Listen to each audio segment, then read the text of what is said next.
Dr. Rapaport, good afternoon. John, as always, you always bring a smile, and I was, a little perturbed, down. There's been so many bad things happening in our arena about steroid addiction.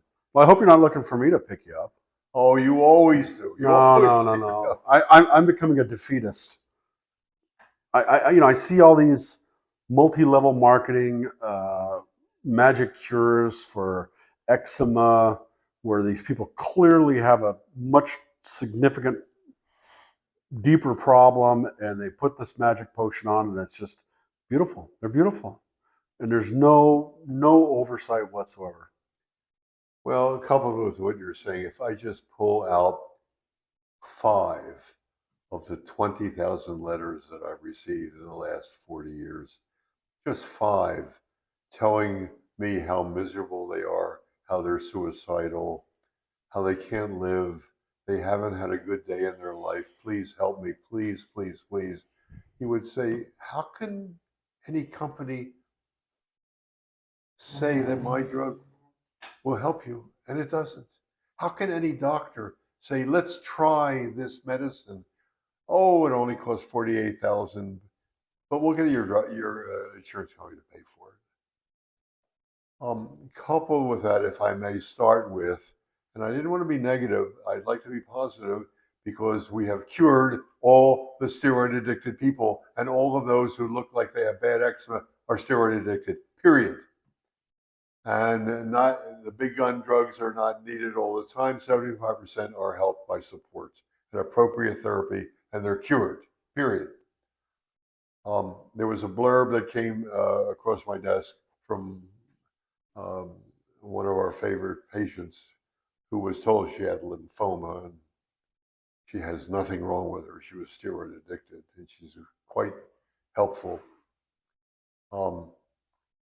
There was an article about the amounts of money that boards of directors in America make. The top leading board of directors in terms of money was Fox Media. Number 2 was Regeneron, the maker of Dupixent, a drug company. $24 million a year to their board of directors.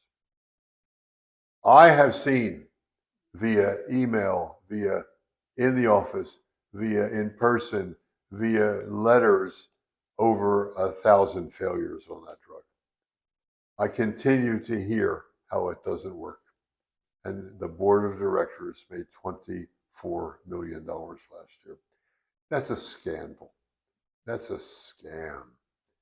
And they are advertised every day, on national TV news shows. There's also articles about fraud is increasing in research, and the articles being written. I mean, a big article. I have several of these. And then more studies by Columbia cancer researchers are retracted. It goes on and on and on. The scandalous activities. We're going to have to be a little careful with that, because the filters on YouTube are going to give us a strike. Well, we use these words. I'm just reading. No, I get it. I get it. But again, we're on their platform, and their platform controls the show. And the show is, you will take prescription medicines. You will be addicted to the pharmacological and industrial complex, and they'll alter your language to make sure that continues to happen. So I'm just saying we have to be very, very careful in our word selection. Understood. But where I really have a problem is the patients that are exposed to you are exposed to the protocol and the notion of topical steroid addiction, and just say, no, I don't believe it. What's the solution? Hold them down? Well, we have seen multiple solutions if they tell you via alternative medicine, acupuncture, yoga, cupping, leeches, um, doctors who call themselves naturopaths, et cetera, et cetera, et cetera. A host of patients have fled natural, normal medical delivery from trained MD physicians from medical schools in America, and they're using alternative means to get well. Oh, wait a minute. Well, not taking steroids seems to be an alternative means. You're a naturopath, for God's sakes. Yeah, well, but I'm not giving, I'm just taking away. No, I got it. Yeah, the opposite. I mean, you want organic, talk to Rapaport. But it's too easy. Nobody will, not nobody. Of course, we've cured so many, but there's so many others who probably look askance at something like this. I'm on social media as a casual participant, and I've written a paragraph. I have a standard paragraph. It says, "I just saw your video. My heart breaks for you or your child or whatever. I'm obviously not a physician, but it does look like you may have a dependency upon topical steroids. I would encourage you to look at the movie Skin on Fire, research the name, Dr. Marvin Rapaport, and hope you find this you find this information productive. This is not a criticism. I come with peace and love. Period." And I posted this as a response to some woman that had a problem with her kid, right? And her response was no. All I got was no. And I replied back. I said, "Well, what do you mean no?" She goes, "You're saying my son is an addict." And it's like, so you've just immediately closed your mind. You're not gonna. I give up. I swear to God, I give up. Well, you're normal. There are those who are not normal who would persist and keep giving that kind of advice. But you're normal. You can't take the flack. It's not worth the anger and the hardship and the angst that you feel when you get a no, when you went out of your way to help them, a stranger. I know. What can we do? Lady, your kid's the loser. Keep feeding him steroids. Keep feeding him steroids. I feel sorry for the kid. I feel horrified for the kid. Well, we've talked about it already, mentioned it as an aside. I probably have taken care of about 30 to 40 families who kid was taken to the doctor, the hospital, the ER, and they were instructed to use this new prescription called steroids, and the mother refused because she had seen us on TV or whatever, and they were going to take the child away. They're going to call the authorities to take the child away, that the parents were abusing their child by not giving them steroids. You hear that story. Well, I wrote a letter. I got them off. I got them out of it. But it's like, oh, how would you like to be a parent and be told by the authority figure in the ER, "I'm taking your child away"? But it's not beyond the realm of possibility for this to become more systematic, I think. What do you mean? Well, you've got all these kids being written prescriptions for topical steroids who are now exhibiting very, very severe symptoms of dependency. And the dermatologist says, "Hey, you got to go on Dupixent." And if the parent says no, well, Child Protective Services is involved. What I'm saying is what you're describing as an outlier, I think is a view of things to come. Well, we're also vying against the National Eczema Association, who has a beautiful multicolored handout that says dust mites affect 20 million atopics, causing the problem. And you don't really need to take these drugs, but we got a new drug. And look, we're going to advertise it on one of our pages, Rinvoq. Yeah. Oh, that only costs multi-thousands of dollars per patient. But look, it's on our letterhead. How dare they? See, boy, and what I'm telling you is, I'm listening to the jungle drums. If you, as a parent, refuse to do that, now you've got a problem. You've got a custody problem. I think that's where we're going. Well, they're going to go to non-doctors, and they're going to get some diet, some dust mite therapy, some, strange, old-fashioned cupping, who knows? Well, Leeching. I prefer that than Rinvoq, right? Well, if they do nothing, they're going to get better. Right? I mean, Right? They it's stop like if steroid, they it's get better. Simbincu or cupping or cold plasma therapy, give me cold plasma therapy. I'm But that means we're going back into the dark ages. I'm feeling dejected. Dejected? You're supposed to cheer me up. We're supposed to cheer each other up, and we're not doing a good job.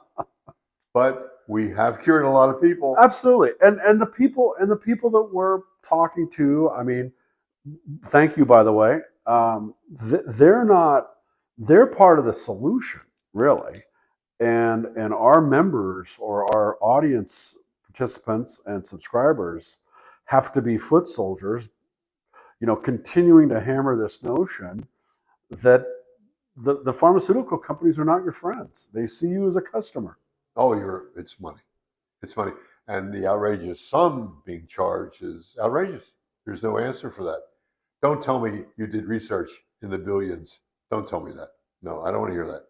There were dinner meetings and who knows what.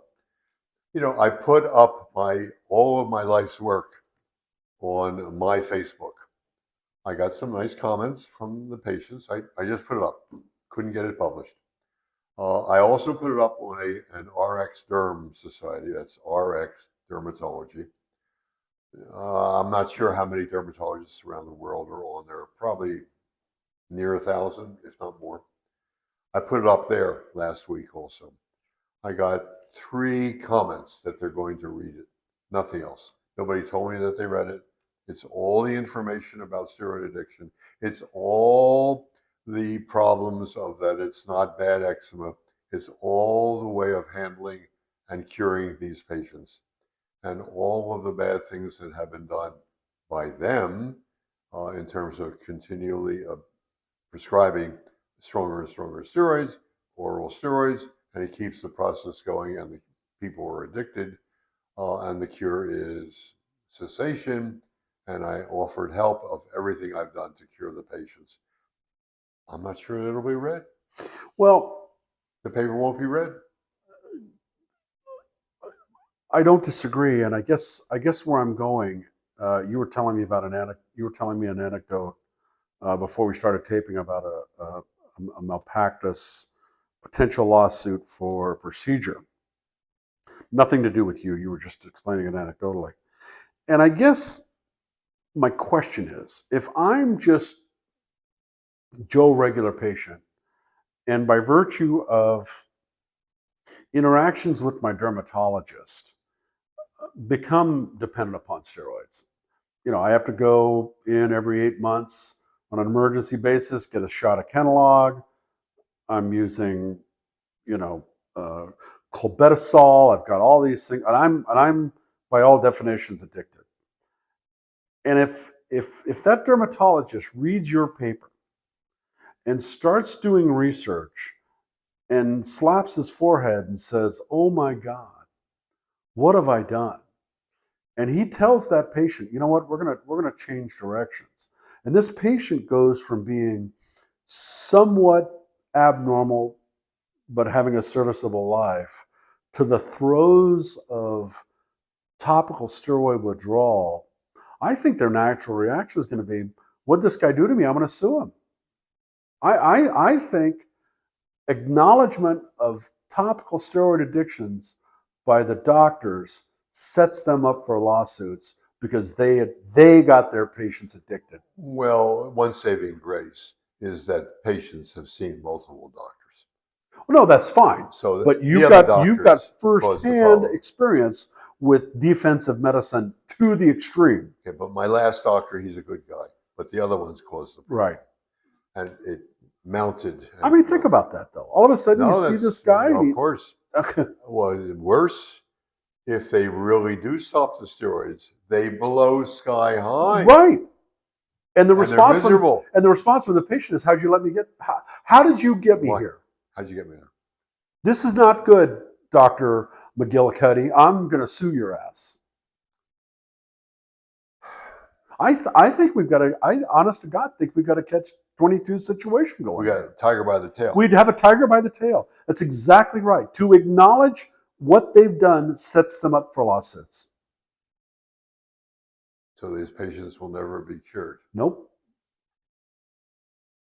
And you will, and I will shut down our cameras because we're getting nowhere. Well, but I think this is a little bit of a different take on it, because we've hit a brick wall, obviously, and I think this is what it is. I really do.